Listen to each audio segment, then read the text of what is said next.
Good morning बच्चों। हम पढ़ रहे हैं आपकी हिंदी पाठ्य पुस्तक वसंत में पाठ 9 कबीर की साखियाँ। कबीर की साखियों के कवि हैं कबीर दास जी। तो आइए आगे पाठ पढ़ने से पहले हम कबीर दास जी के बारे में कुछ जानते हैं। कबीर दास जी का जन्म सन 1425 ईस्वी में वाराणसी में हुआ था। भक्ति काल की निर्गुण भक्ति धारा के प्रमुख कवि और समाज सुधारक थे ये। इनके गुरु रामानंद जी थे। मुख्य भाषा थी इनकी सदुक्कड़ी। इनकी रचनाओं में ब्रज, राजस्थानी, पंजाबी, अवधी, हरियाणवी और हिंदी, खड़ी बोली आदि के शब्द मिलते हैं। इनकी प्रमुख रचनाएं रमेनी, सवद, साखी आदि रचनाएं बीजक में संग्रहित है। कबीर दास जी का निधन सन 1518 ईस्वी से 1448 ईस्वी के लगभग बताया जाता है। तो आइए हम इस कविता की पंक्तियां देखते हैं, इसकी साखियां देखते हैं। जाति न पूछो साधु की, पूछ लीजिए ज्ञान, मोल करो तलवार का, पड़ा रहने दो म्यान। इसके कुछ महत्वपूर्ण शब्दार्थ हैं। साधु अर्थात साधु या सज्जन या सन्यासी, ज्ञान जानकार जानकारी, मोल मूल्य या कीमत, तलवार तलवार, रहन अर्थात रहने, म्यान जिसमें तलवार रखी जाती है। इसका प्रसंग है। प्रस्तुत दोहा हमारी पाठ्य पुस्तक वसंत भाग 3 के कबीर की साखियाँ नामक पाठ से लिया गया है। इसके रचयिता कबीर जी हैं।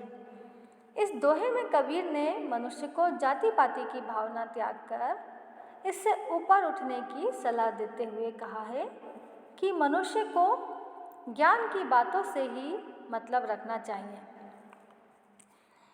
इसकी व्याख्या कुछ इस प्रकार है। कबीर दास जी मनुष्य से जाति को महत्व न देने तथा ज्ञान को ही अधिक महत्व देने के विषय में समझाते हुए कहते हैं कि मनुष्य को कभी भी साधु की जाति के विषय में जानने की इच्छा नहीं रखनी चाहिए। साधु या ज्ञानी व्यक्ति से अधिक ज्ञान की बातें ही पूछनी चाहिए। इसका कारण यह है कि मनुष्य का भला साधु की जाति से नहीं बल्कि उसके ज्ञान युक्त बातों से ही होता है। वे मनुष्य को म्यान का मोल भाव ना करके तलवार का मोल भाव करने की सलाह भी देते हैं, क्योंकि मनुष्य को तलवार से काम लेना है। म्यान तो तलवार रखने के ही लिए होती है, इसलिए म्यान का कोई मोल नहीं होता है। तलवार का ही हमें मोल देखना चाहिए। इसलिए साधु का मोल ना होके उससे ज्ञान की बातें ही उससे पूछनी चाहिए, क्योंकि उसकी जाति का कोई मोल नहीं होता है, सिर्फ उसकी ज्ञान का ही मोल होता है। आइए दूसरी साखी देखते हैं। आवत गारी एक है, उल्टत होई अनेक, कहे कबीर नहीं उलटिए, वही एक की एक। इसके कुछ शब्दार्थ हैं। आवत आते हुए, गारी गाली, उल्टत पलटत, होई होती, अनेक बहुत सारी। इस पंक्ति की व्याख्या कुछ इस प्रकार है।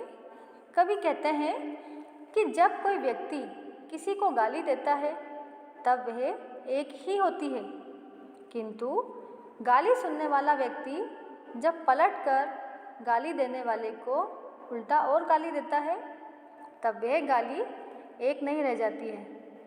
वह तो एक गाली के स्थान पर 2-4 और देता है।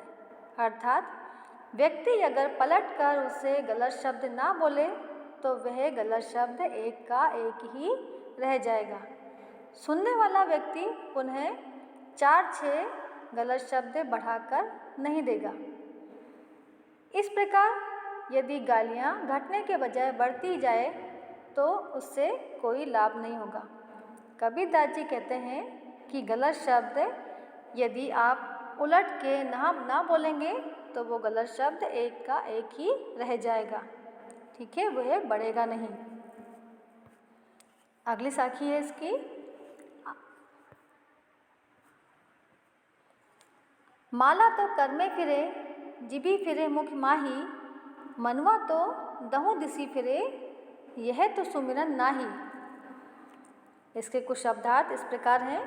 कर अर्थात हाथ, फिरे घूमना, जीभी जीभ, मुख मुँह, माही में, मनुआ मन, दहु दसो, दिसी दिशा, तो सुमिरन स्मरण। इसकी व्याख्या कुछ इस प्रकार है। कबीरदास जी कहते हैं, जो मनुष्य ईश्वर की भक्ति का आडंबर एवं दिखावा करते हैं, कवि ऐसे लोगों के आचरण पर प्रहार करते हुए कहते हैं कि भक्ति का दिखावा करने वाले लोग अपने हाथ में राम नाम की माला फेरते हुए जीभ से राम राम का उच्चारण करते रहते हैं। वास्तव में वे हाथ में माला और मुंह में जीभ तो फिराते रहते हैं, पर यह ईश्वर की भक्ति का आडंबर मात्र है, सिर्फ दिखावा मात्र है। उनका चंचल मन तो ईश्वर पर केंद्रित होने की बजाय चारों दिशाओं में भटकता रहता है। ईश्वर पर ध्यान केंद्रित किए बिना सच्ची भक्ति संभव नहीं है।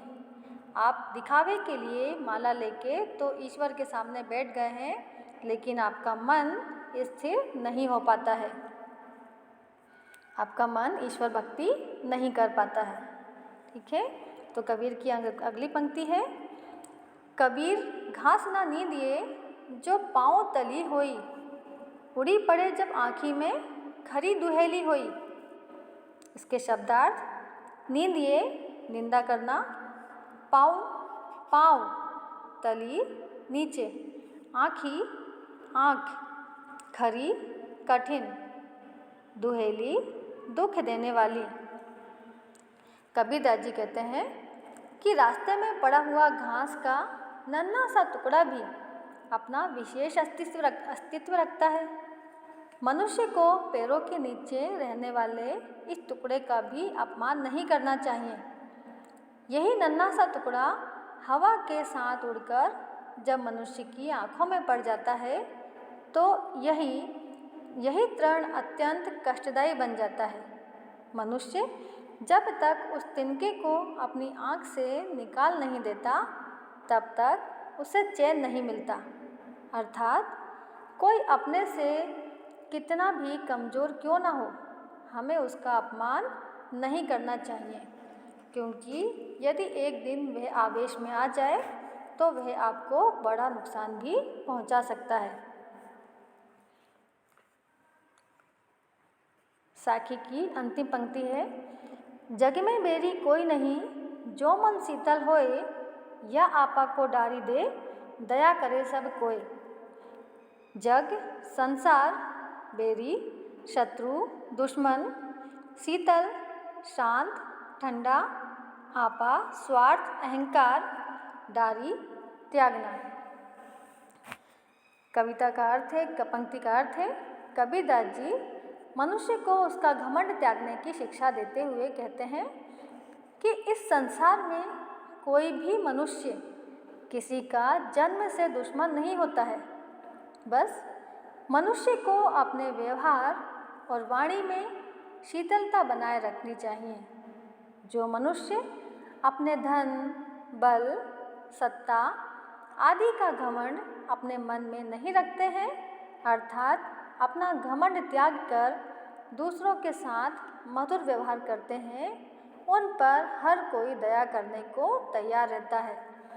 कहने का तात्पर्य है कि जैसा व्यवहार आप दूसरों से करोगे वैसा ही आप स्वयं के साथ भी पाओगे। इसलिए हमेशा हमें दूसरों के साथ अच्छा व्यवहार ही करना चाहिए ताकि दूसरा भी आपके साथ अच्छा व्यवहार ही करे। ठीक है बच्चों।